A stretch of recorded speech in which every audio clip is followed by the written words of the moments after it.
Hi, welcome to today's video. My name is Paul. So this week I'm going to take a look at using abstraction in landscape paintings and creating what I would call semi-abstract landscape paintings. It's a bit of a mouthful. Before we get too deep into it, usual disclaimers, these are all just my ideas, my subjective opinions. Art is all subjective and different people have different definitions and different ideas. So before we get too deep into using abstraction, maybe spend a couple of minutes just talking about what abstraction actually is and how it found its way into Western art. And I am really only talking about Western art here, even more specifically French art, or at least artists who were living and working in France during the 1800s mostly. So here's a very, very brief, very, very simplified history of French art during the 1800s. So simplified that I'm really at most only skimming the surface. And I'm leaving out a lot of stuff. But it might be adequate to introduce this idea of abstraction. So early 1800s, a lot of artists were painting quite a narrow range of subject matter. There were certain things that were considered acceptable to paint in high art or fine art. Of course, you could paint things like still lifes as a practice. Apprentice artists could choose subject matter like that. But in general, master artists would not be painting things like that. They would be more interested in painting, in inverted commas, important people, senior politicians, senior members of the church, monarchy, aristocrats. Things like scenes from the Bible or historical scenes, Greek and Roman mythology. These were the sort of subject matters that were considered worthy of master artists. A peasant working in the field, for example, was not considered a suitable subject for high or fine art. In general, there are always exceptions. So, kind of as a reaction to this way of thinking and this sort of style of art, two different art movements developed during the 1800s in France. One is called naturalism and the other is called realism. They're not the same. They're quite separate, but they're often linked together. Naturalism, so the naturalistic artists, they were reacting against this idea of idealizing your subject, which is something the sort of classical artists were doing. They may have used a human model to represent the goddess Venus, for example, but they would have idealized the model to fit what they considered a suitable form for a goddess to take. And there was a lot of that sort of thing going on, idealizing the subject. The naturalists wanted to get away from that, and they wanted to portray their subject as accurately as possible, what they actually saw. And that was really the goal of naturalistic painting. Realism was different. It wasn't really concerned with the style of painting as such. They were more concerned with the subject matter. So they wanted to paint peasants in fields. They wanted to paint someone sitting at a cafe drinking coffee. They wanted, in other words, to paint ordinary people doing ordinary things and get away from just Greek and Roman goddesses and aristocrats and so on. They wanted to broaden the subject matter that was acceptable in fine art. Sort of about the middle of the 1800s, 1860-ish, the Impressionists came along. The Impressionists kind of took ideas from both naturalism and realism and combined them. So they were painting ordinary people like somebody sitting in a cafe drinking coffee. They were also going out and painting outdoors. So their landscapes were painted outdoors mostly. And they were naturalistic in the sense that they were trying to capture how the sunlight interacted with the landscape and how that changed over the period of a day or days and different weather conditions and so on. These were the sort of things that interested them. And these were naturalistic painter interests. The Impressionist period, relatively short. After that, it's often referred to as post-impressionism. Post-impressionism isn't really an art movement as such. It's more just a period of time, a label for a period of time in French art, Western art. But during this time period, the late 1800s, some artists started to develop an interest in other things, getting away. There was kind of a reaction to naturalism to some extent. They wanted to introduce other things. So, for example, feelings, emotions, rather than just this cold, hard, accurate representation of reality, they wanted to introduce some crazy ideas like maybe we have feelings as human beings. Maybe we feel about different things about our subject matter as artists. They wanted to introduce that, and they wanted to start looking at those things. So they had to move away from purely representational art. They had to move away from naturalistic approach to art, and they had to start introducing abstraction. And that's what abstraction is. It's basically just a move away from purely representational art. To some extent, you can see it as a reaction against naturalism. We'll look at a more formal definition of abstraction in a minute or two, but that's enough of sort of skimming the surface of French artistic history. This idea of abstraction, so to try and work on that, on screen you can see 4 little images, bits of art. The top left, I would describe this as representational art. We don't have to interpret anything really. We can see there's a road going through some fields, hedgerows, sky, distant hills, etc. It's all representational. There's no real ambiguity about what we're looking at. Now you can argue it's not naturalistic, etc., etc. You can argue about the skill or lack of skill in painting this, but it is representational art. Below that, bottom left, is, if you like, the opposite. This is abstract art, pure abstract art. It doesn't represent anything. And this is the thing that a lot of people get caught up on with abstract art. You'll often hear people saying, well, what's it supposed to be? And that's the whole point. It's not supposed to be anything. It's non-representational art. If you're going to use abstraction in your art, I would say some people are successful at it and some people maybe not so much. I think a lot of it's to do with how you think about art. If you think art should only be representational, I think you're going to struggle with incorporating abstraction into your art. If, on the other hand, you're willing and able to embrace the idea of moving away from purely representational art, then abstraction is definitely something that you can explore. On the right hand side, the 2 images, I would describe these as semi-abstract. They are somewhat representational, but they're moving away from being purely representational, and they're certainly not naturalistic paintings.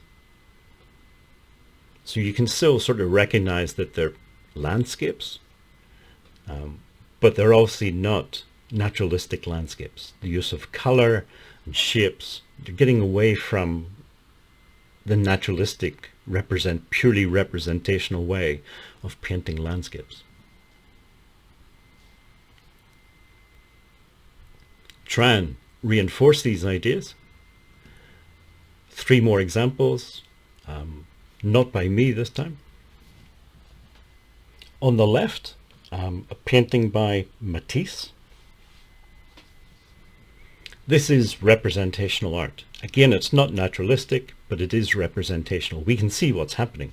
There's a woman lying on a bed or a couch. It's in an apartment. We can see through the window some other buildings near this apartment, and so on. It's representational art. Bottom right is also representational art. This is by Mondrian. He was, I think, Dutch artist. Again, we can see it's a windmill, but the use of color and the brushwork is, again, not naturalistic. It's moving a little bit away from representation, purely representational art. It's what I would call semi-abstract art. Top right, on the other hand, is purely abstract art. It is non-representational. It is not supposed to represent anything. It is just purely abstract art. And this one's by, I think, Kandinsky. So, representational art, semi-abstract art, it's, I think, just my term. I don't know if anybody else uses it. And purely abstract art. So we're going to look more at semi-abstract art, specifically looking at landscape art. Again, as I said, a definition, more formal definition of abstraction. This is from the Tate Museum in England, a well-known museum in England. They're saying abstract art is art that does not attempt to represent an accurate depiction of a visual reality, but instead uses shapes, colors, forms, and gestural marks to achieve its effect. So I say a move away from purely representational art. And you're starting to incorporate expressive gestural marks. You're using colors in non-representational ways. Look at the Fauvist landscapes, for example. You can also start to play around with perspective. And that's where the Cubists come in. And also Cézanne before them. The way he did landscapes and the way he moved away, and his still lifes as well, the way he moved away from purely linear perspective. He was not a fan of linear perspective. So this idea of abstraction, okay, how can we incorporate that into our art? Now, if you're looking for a step-by-step tutorial, you're in the wrong place. It's not really what I'm going to do. Because I don't think it's appropriate for the concept of abstraction. I don't think abstraction is to do with individuality.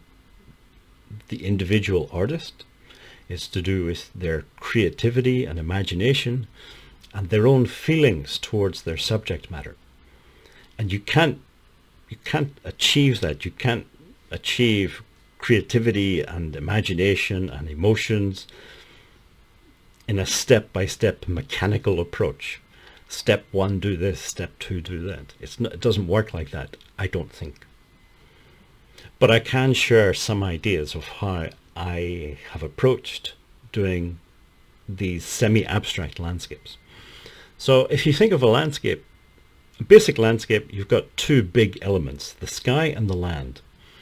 If it's a coastal landscape, of course, you've got the coast and the sea in there as well. But we'll just stick with the basic landscape, sky and land. Where they meet, you're going to have the horizon line. In most paintings, the horizon line is just that. It's where the land stops and the sky starts. One of the things that I did was to change that, and I made the horizon line a sort of a feature of the painting.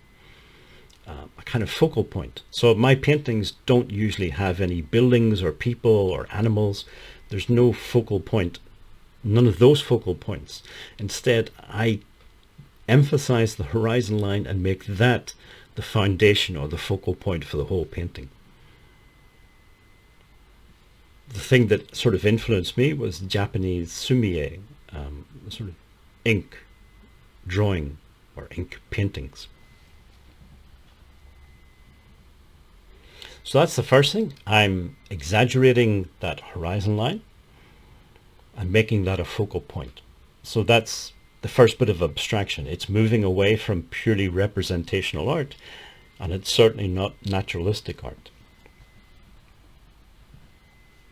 The next thing is the sky.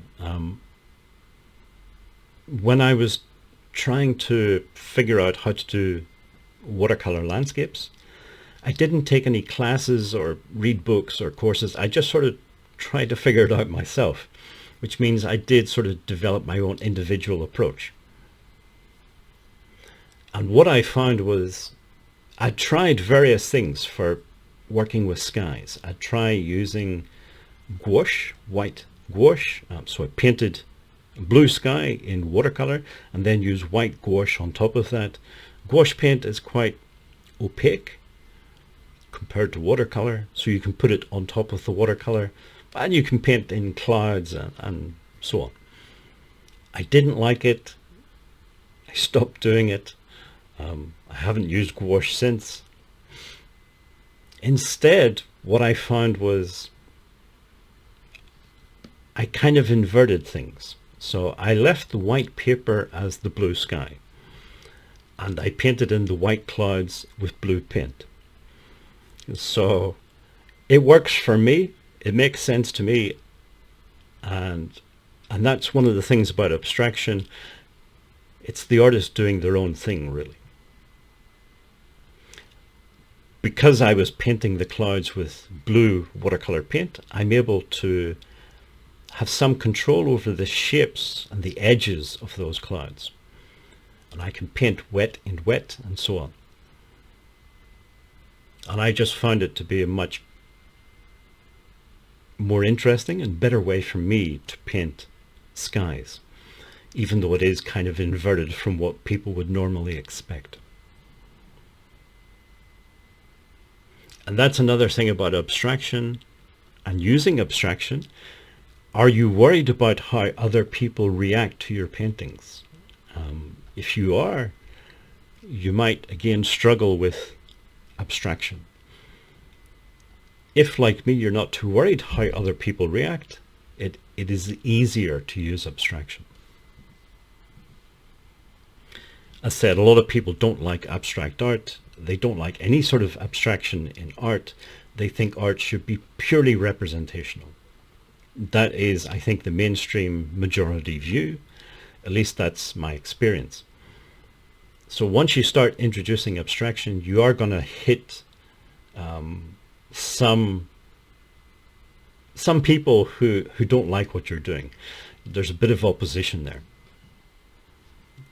That's just the way it is. If you want to avoid that, then you probably want to avoid using abstraction. I don't care. I just like to do my own thing. Okay, so then the final part of the landscape, the actual land itself, the abstraction comes into that. In my paintings, in that I'm simplifying things down. I leave a lot of white paper. I use sort of the minimalist approach, using only enough paint to sort of suggest the land within the landscape. So let's say not a step-by-step tutorial, but these are some of the things that I've done to create these sort of what I would call semi-abstract landscapes. Semi-abstract in the sense that there is abstraction in there. However, it is still to some extent representational. It is still a landscape. It is not purely abstract art.